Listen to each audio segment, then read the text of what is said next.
Chaque jour, Charles et Carole vous présentent la leçon de l'école du sabbat.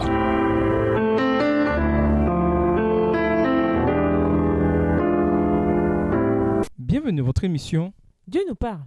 Nous voilà à la leçon de mardi, le don de l'esprit. Acte 10, les versets 44 à 48, révèle un moment critique dans l'histoire de l'Église primitive. C'était la première fois que l'Évangile était prêché à des gentils et circoncis par l'un des apôtres. Contrairement aux croyants hellénistes, les apôtres et les autres croyants de Judée n'étaient pas prêts à recevoir les gentils dans l'Église. Puisque Jésus était le Messie d'Israël, ils pensaient que l'Évangile ne devait être partagé qu'avec les Juifs au près et au loin. Les gentils devaient d'abord se convertir au judaïsme, puis être acceptés dans la communauté de foi.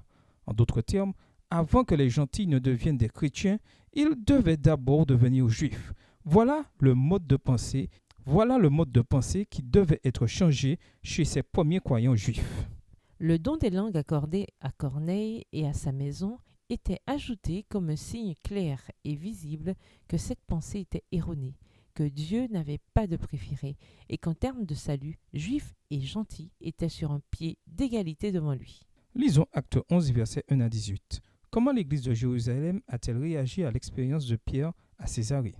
Acte 11, les versets 1 à 18. Les apôtres et les frères qui étaient dans la Judée apprirent que les païens avaient aussi reçu la parole de Dieu. Et lorsque Pierre fut monté à Jérusalem, les fidèles circoncis lui adressèrent des reproches en disant « Tu es entré chez des incirconcis et tu as mangé avec eux. » Pierre se mit à leur exposer d'une manière suivie ce qui s'était passé. Il dit « J'étais dans la ville de Jopé et pendant que je priais, je tombai en extase et j'eus une vision. Un objet semblable à une grande nappe attachée par les quatre coins descendait du ciel et vint jusqu'à moi. » Verset 6. Les regards fixés sur cette nappe, j'examinai et je vis les quadrupèdes de la terre, les bêtes sauvages, les reptiles et les oiseaux du ciel. Et j'entendis une voix qui me disait « Lève-toi, Pierre, tue et mange. » Mais je dis « Non, Seigneur. » Car jamais rien de souillé d'impur n'est entré dans ma bouche. Et pour la seconde fois, la voix se fit entendre du ciel. Ce que Dieu a déclaré pur, ne le regarde pas comme souillé. Cela arriva jusqu'à 3 fois. Puis tout fut retiré dans le ciel. Et voici, aussitôt 3 hommes envoyés de Césarée vers moi se présentèrent devant la porte de la maison où j'étais. Verset 12. L'Esprit me dit de partir avec eux sans hésiter. Les 6 hommes que voici m'accompagnèrent et nous entrâmes dans la maison de Corneille. Cet homme nous raconta comment il avait vu dans sa maison l'ange se présentant à lui et disant « Envoie à Jopé et fais venir Simon, surnommé Pierre, qui te dira des choses par lesquelles tu seras sauvé, toi et toute ta maison. » Lorsque je me fus mis à parler, le Saint-Esprit descendit sur eux, comme sur nous au commencement. Et je me souvins de cette parole du Seigneur. Jean a baptisé d'eau, mais vous, vous serez baptisés du Saint-Esprit. Verset 17. Or, puisque Dieu leur a accordé le même don qu'à nous qui avons cru au Seigneur Jésus-Christ, pouvais-je, moi, m'opposer à Dieu? Après avoir entendu cela, ils se calmèrent et ils glorifièrent Dieu en disant « Dieu a donc accordé la repentance aussi aux païens afin qu'ils aient la vie. » Ce préjugé juif très ancré concernant les gentils avait amené les croyants de Jérusalem à critiquer Pierre pour avoir mangé avec des incirconcis. Il semble qu'ils s'inquiétaient davantage de leurs scrupules cérémoniels que du salut de Corneille et de sa famille.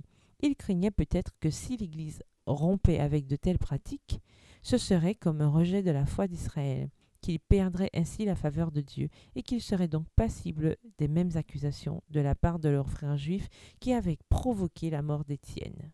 Le moment était venu où une nouvelle tâche allait être entreprise par l'Église du Christ. La porte que de nombreux Juifs convertis avaient tenue fermée aux gentils allait maintenant s'ouvrir sans plus tarder. Et les gentils qui accepteraient l'Évangile devaient être considérés sur un pied d'égalité avec les croyants juifs sans avoir besoin d'observer le rite de la circoncision. Comme à la Pentecôte, ici aussi, ils parlèrent des langues qui leur étaient jusqu'alors inconnues et non des langues célestes ou extatiques. Seul l'objectif était différent, tandis que pour les apôtres, le don avait pour but la mission mondiale de l'Église. Il agit dans le cas de Corneille comme une confirmation que la grâce de Dieu opérait même parmi les gentils. Et nous vous laissons cette question de réflexion. Que diriez-vous à quelqu'un qui croit que seuls les gens de certaines ethnies, cultures ou nationalités peuvent être sauvés? Au revoir. Et à demain si Dieu veut. Dieu nous parle. Chaque jour, Charles et Carole vous présentent la leçon de l'école du sabbat.